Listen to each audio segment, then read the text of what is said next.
रवायती सियासत और 90 की दहाई में वापसी। अबसार साहब, पंजाब की अभी स्पेसिफिकली बात करूं, जब हम कह रहे हैं आइंदा इंतखाबात में दो पुरानी जमातों की जब हम बात कर रहे हैं कि उन्हीं का मुकाबला होगा,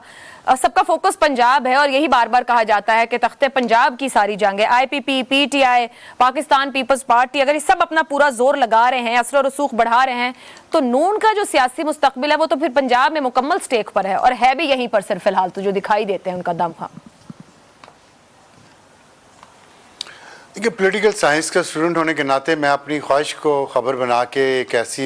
सिनेरियो पेंट नहीं कर सकता जो शायद दुरुस्त साबित ना हो सके।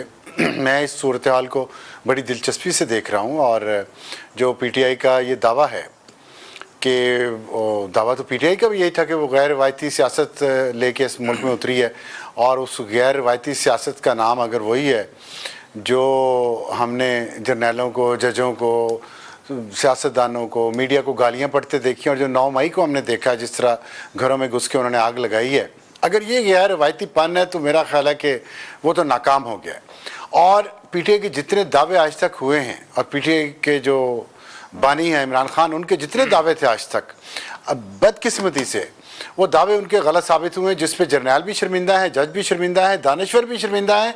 और मीडिया के लोग भी शर्मिंदा और माफिया भी मांग रहे हैं पब्लिकली कि हमने इमरान खान पे एतबार किया। अब ये जो दावा है ना नया कि ये वोटर, आप देखिए एक चीज़ का टेस्ट होना है कि जो अभी इलेक्शंस आ रहे हैं उसमें PTI का वोटर बाहर निकलता है और जाके बैलेट बॉक्स में पर्ची डालता है कि नहीं डालता, ये फैसला उसी दिन होगा। और ये बिल्कुल डिफरेंट फिनोमेना है ये इस दफ़ा। मैं इसलिए इसको दिलचस्पी से देख रहा हूँ क्योंकि माजी में हमने देखा है कि पाकिस्तान पीपल्स पार्टी और पाकिस्तान मुस्लिम लीग नून दोनों का वोटर जो है जब मुश्किल वक्त आया तो वो अक्सर घर से नहीं निकला, ला ताल्लुक हो गया, मायूस होकर घर में बैठा रहा। MQM एक तीसरी PTI की हालत नहीं देखते, उनका भी तो डंग निकाल दिया गया है, टूट फूट का शिकार है, सेकंड ईयर इधर उधर भाग रही है, प्रेस कॉन्फ्रेंस से करके छोड़ रहे हैं, आजाद कश्मीर का एक इलेक्शन बता रहा है 85 में जो उनको हमेशा अफसोस रहा, तो बायकॉट भी हुआ, ला ताल्लुक भी हुआ और दोनों चीजें हुई। अब देखना ये है कि PTI क्या करती है अगले इलेक्शन में, क्या वो बायकॉट करती है, क्या वो अपने कैंडिडेट खड़े करती है, रखना ये जो दो बड़ी जमातें हैं ये क्या करेंगी और उसमें उसका कितना वोटर निकलता है। जैसे 2002 में नवाज शरीफ का मेरा ख्याल है कि 35-40 हज़ार वोटर निकला था बाहर, सीटें तो उनको 15 मिली थी, लेकिन ये हुआ कि 35 लाख वोटर बाहर निकला। अब सर साहब, आप गालिबन मेरी आवाज नहीं आप तक आ रही है का कितना वोटर बाहर निकलता है वो असल उसकी स्ट्रेंथ होगी। तो ये एक बहुत ही दिलचस्प गेम है, इसकी मैं प्रेडिक्शन नहीं कर सकता क्योंकि PTI की वजह ये है कि मुस्लिम लीग नून ठीक है जी। अबसार साहब का पॉइंट ऑफ व्यू सामने आया, वो वोटर की उस पर बात करें कि वोटर किस तरीके से अपना इनपुट देता है इस इलेक्शन के लिए। इसार साहब, ये जो दो जमातों की हम बात कर रहे हैं, फंड्स का मामला है, ओहदों का मामला है, शहजाद साहब मैं आपको लेती हूँ, इसार साहब का पॉइंट ले लूँ। चेयरमैन PCB की तकर्रुरी भी सियासी है, मामला खेल के मैदान का, वो तकर्रुरी भी सियासी हुई है, उसके लिए भी अहदो पैमान हुए थे कि ज़का अशरफ पीपल्स पार्टी को ये ओहदा दिया जाएगा, लेकिन वो मामला भी हल नहीं हो रहा है। इनका आपस का इख्तिलाफ क्या वाकई जो ऊपर बात हुई है 90 की दहाई में सब मामलात को पीछे ले गया इस मुल्क में? देखें, एक फिल्म में हुमायूं कुरैशी हीरोइन को ना गुंडों से छुड़ाते हैं और छुड़ाने के बाद एक तारीखी जुमला कहते हैं कि तेनू तो मैं बचा लिया ना कोलों, हुण मेरे कोलों तेनू कौन बचाएगा। तो PTI का तो कर लिया आपने, जो बेड़ा गर्क होना था उसका वो हो चुका। अब जमहूरियत फिर आ गई हुमायूं कुरैशी के हाथ में, जो हम पिछले 35 साल से देख रहे थे।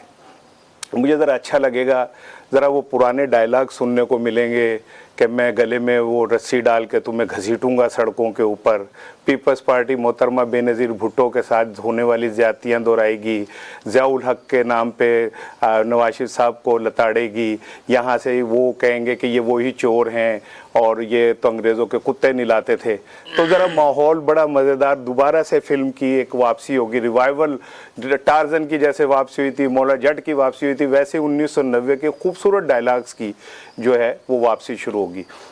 आज मौलाना फजलुर रहमान साहब ने भी PDM के ताबूत में कील ठोंक दी है और उन्होंने ऐलान किया कि उनकी जमात आज़ादाना इंतखाबात लड़ेगी, PDM पे नहीं। वो जो कल तक कह रहे थे कि PDM एक सियासी इत्तेहाद होगा, आज उन्होंने उसका भी तिया पांचा कर दिया है। अब बात यह है कि ये तो अब पाकिस्तानी अवाम ने देखना है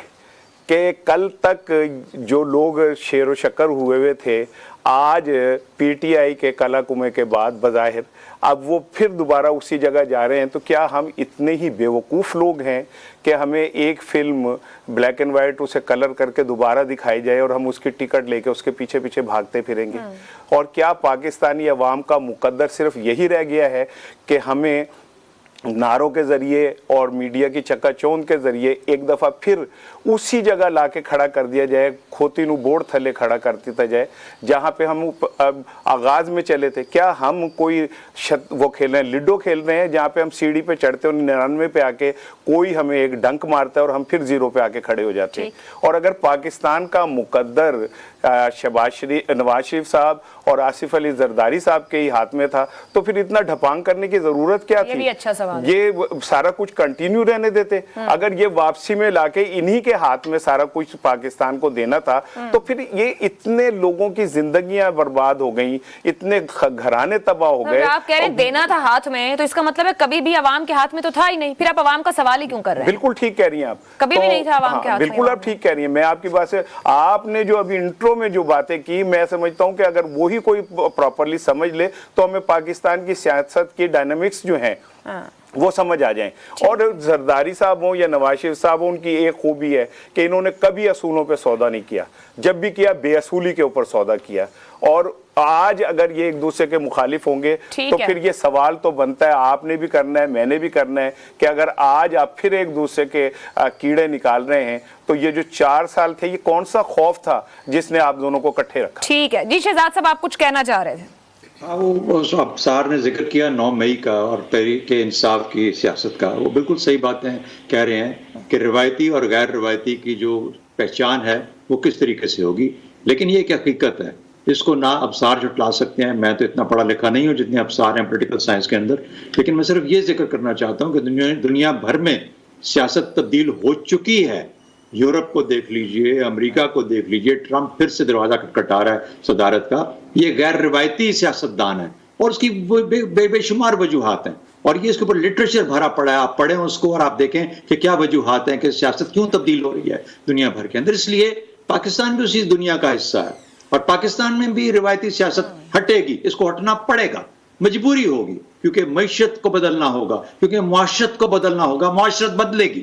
معیشت کو بدلنا ہوگا، اور ان کے لیے آپ کو غیر روایتی سیاست کی ضرورت ہوگی، لیکن وہ غیر روایتی سیاست نہیں جو پچھلے سال 25 مئی سے لے کے اس سال 9 مئی پہ جا کے ختم ہوئی۔ تو اس کا مطلب یہ ہوا کہ ہمیں اس سے آگے، ہمیں کسی بھی ایک غیر روایتی سیاست کی جو شروعات تھی اس کا اختتام جب ہم 9 مئی کو دیکھتے ہیں، یا پتہ نہیں اختتام ہے بھی یا نہیں، یہ بھی ابھی امتحان میں چیک ہوگا، ابھی تو پرچہ آؤٹ ہونا ہے، پرچہ چلے گا، اس کے بعد امتحان نکلے گا۔ تو اس لیے میرا اپنا خیال یہ ہے کہ اس کو کل مت کریں، نہ وہ ہوگی، کبھی کل نہیں ہوگی، وہ آگے جائے گی۔ غیر روایتی سیاست آپ کے ہاں آئے گی، آنی پڑے گی، اس کے علاوہ گزارا نہیں ہے، کیونکہ آپ کے معاشی ڈٹرمنٹس اتنے مشکل ہو چکے ہوئے ہیں کہ اس طرح کی معیشت کے اندر آپ یہ سیاست پرانے والی چل نہیں سکتے۔